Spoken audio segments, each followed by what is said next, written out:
নমস্কার আমার প্রিয় ছাত্রছাত্রীরা, তোমরা সকলে কেমন আছো? আশা করছি তোমরা সকলেই ভালো আছো। আজকে শুরু করতে চলেছি ক্লাস 9-এর কোষে দেখি 15.1 এই অধ্যায়ের অঙ্কগুলো নিয়ে। তো এই অধ্যায়টার অঙ্কগুলো যখন আমরা করব, যে সূত্রগুলো প্রয়োজন হবে সেই সূত্রগুলো নিয়ে প্রথমে আলোচনা করে নিচ্ছি। তো এই অধ্যায়টা হচ্ছে ত্রিভুজ, চতুর্ভুজ এইসব নিয়ে। তো প্রথমে চলে আসি চতুর্ভুজের অঙ্কগুলো আলোচনা করতে। তো সেই অঙ্কগুলো আলোচনা করতে গেলে প্রথমে যে সূত্রগুলো প্রয়োজন হবে সেগুলো নিয়ে একটু আলোচনা করে নিই। এই সূত্রগুলো সম্পর্কে অলরেডি আমার কিছু ছবি দেওয়া আছে, তোমরা দেখে নিতে পারো। তো এটা আমি একটা আয়তক্ষেত্রের ছবি এঁকেছি। আয়তক্ষেত্রের এইটা হচ্ছে দৈর্ঘ্য, বিপরীত বাহুগুলো সমান হয় আয়তক্ষেত্রে। তো বড় বাহুগুলোর নাম হচ্ছে দৈর্ঘ্য, দুটো দৈর্ঘ্য আয়তক্ষেত্রের, এবং ছোট যে দুটো বাহু আছে এদের দৈর্ঘ্যও সমান, এরা হচ্ছে প্রস্থ। তাহলে আয়তক্ষেত্রে দুটো দৈর্ঘ্য এবং দুটো প্রস্থ।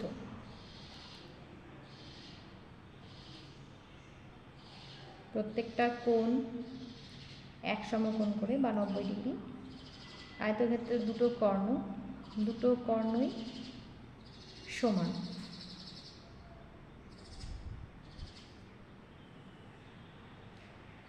তো আয়তক্ষেত্রের যখন আমরা পরিসীমা বের করব, পরিসীমা মানে কি, পুরো এই যে চারপাশটা যে রেখাটা দিয়ে, মানে যদি আমরা রেখা বলি পুরোটাকে, পুরো চারপাশটা ঘুরে আসলে যে দূরত্বটা অতিক্রম করা হবে সেটাই হচ্ছে পরিসীমা।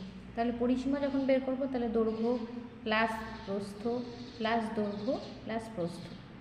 তাহলে দুটো করে দৈর্ঘ্য হচ্ছে এবং দুটো করে প্রস্থ হচ্ছে। তাহলে আয়তক্ষেত্রের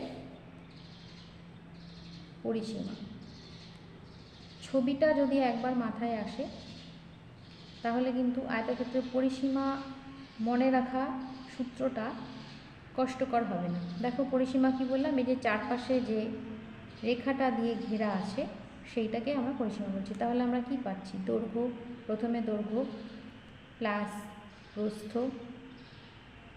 প্লাস আবার দৈর্ঘ্য প্লাস প্রস্থ। তাহলে আমরা কয়টা দৈর্ঘ্য পেলাম? দুটো দৈর্ঘ্য পেলাম। 2 ইন্টু দৈর্ঘ্য প্লাস 2 ইন্টু প্রস্থ। তাহলে আমরা দুইটা কমন নিতে পারি। তাহলে 2 ইন্টু দৈর্ঘ্য প্লাস প্রস্থ, এই হচ্ছে পরিসীমা। এবার যদি অর্ধ পরিসীমা বের করতে বলে, অর্ধ পরিসীমা মানে অর্ধেক করে দিচ্ছি, এখানে 2 আছে, তাকে অর্ধেক করে দিলে 2টা থাকবে না, অর্থাৎ পরিসীমা বাই 2। এইভাবে সূত্রগুলো মুখস্থ করো, দেখো কোনো কষ্টই মনে হবে না, পরিমিতির অঙ্কগুলো কঠিন লাগবে না। বেসিক জিনিসগুলো আগে বুঝে নিতে হবে। তাহলে অর্ধ পরিসীমা মানে দৈর্ঘ্য প্লাস প্রস্থ।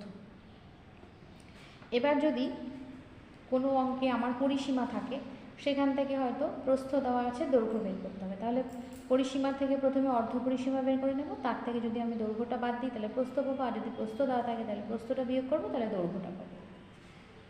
ক্ষেত্রফল, ক্ষেত্রফল মানে কি, এই যে আয়তক্ষেত্রটা কতটা জায়গা জুড়ে আছে এটাই হচ্ছে ক্ষেত্রফল। তাহলে আয়তক্ষেত্রের ক্ষেত্রফল সমান হয় দৈর্ঘ্য গুণ প্রস্থ।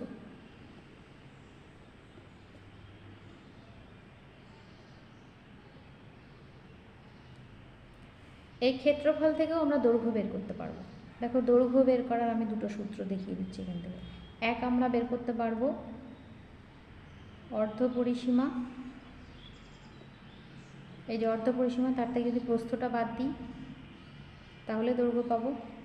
অথবা ক্ষেত্রফলকে যদি আমরা প্রস্থ দিয়ে ভাগ করি তাহলেও দৈর্ঘ্য পাবো।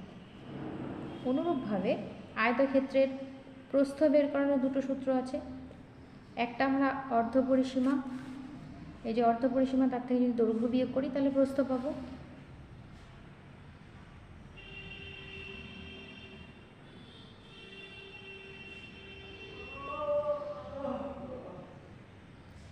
অথবা আমরা যদি এই ক্ষেত্রফলকে দৈর্ঘ্য দিয়ে ভাগ করি তাহলেও প্রস্থ পাবো।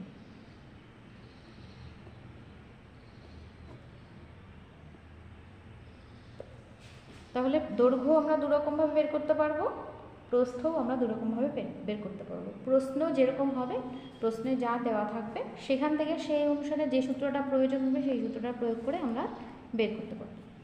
আরেকটা জিনিস বের করবো, সেটা হচ্ছে আয়তক্ষেত্রের কর্ণের দৈর্ঘ্য।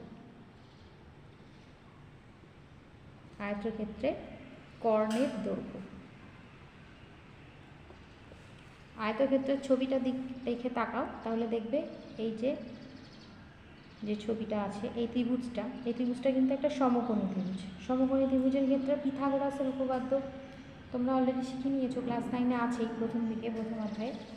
কী হয়? লম্ব স্কোয়ার প্লাস ভূমি স্কোয়ার সমান অতিভুজ স্কোয়ার হয়। তাহলে কর্ণটার ক্ষেত্রে অতিভুজ, তাহলে কর্ণ কী হবে?